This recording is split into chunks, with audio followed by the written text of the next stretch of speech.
บายดีสบายดีพ่อแม่พี่น้องลุงป้าน้าบ่าวน้าสาวและก็FCทุกท่านเนาะเอามื้อนี้ข้าพเจ้าจะมาพาพ่อแม่พี่น้อง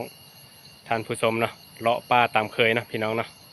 ช่วงเขาอยากมากแพงเศรษฐกิจแบบนี้เนาะเอาเลาะหาของป่าของอยู่ของกินเนาะพี่น้องเนาะหาอย่างใดก็หาไปก่อนเนาะพี่น้องเนาะเพื่อความอยู่รอดเอามื้อนี้ว่าจะได้อย่างแน่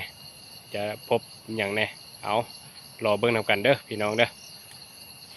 โอ้พี่พอเห็ดดาบ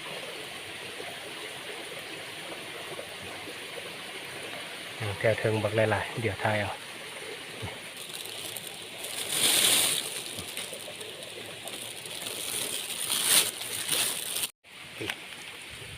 หลาย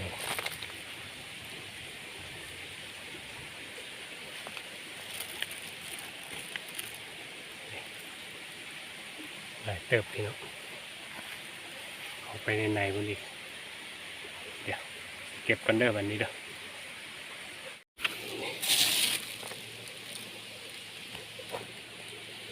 เนาะโอ้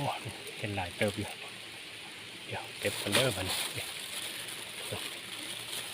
เข้าไปในมันก็มีดิเดี๋ยวเราเก็บให้มันหมดก่อนพี่น้องโอเคผลงานพอได้ปนได้แกงอยู่พี่น้องโอ้ยเสียดายมาซามันเน่ากันพี่น้องนี่เอาได้มาซาไปหน่อยนึงพี่น้องปลาไปแค่นี้แหละปีน้ำมันออกไหมดิมาซาไปหน่อยนึงเน่าแน่พี่น้องเนาะโอ้โหพี่น้องโอ้ยเห็ดยังเห็ดยังนี่บักลายพี่น้องนี่ออกบักลายหากก็ออกหากมันดับไปแล้วออกขึ้นอีกแล้วผู้ใดหูเห็ดอย่างน้อนี่ออกบักลายนี่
โอ้สุดยอดพี่น้อง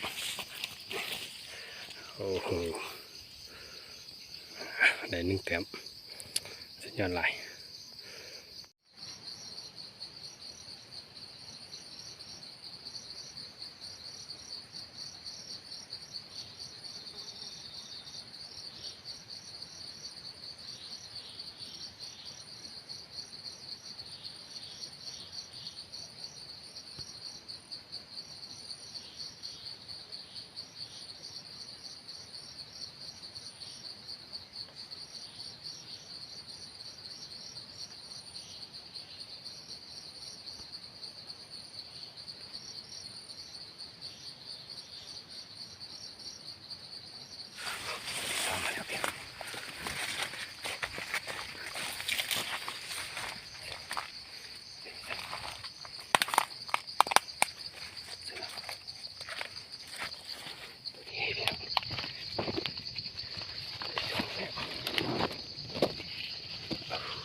ต้มที่สองพี่น้อง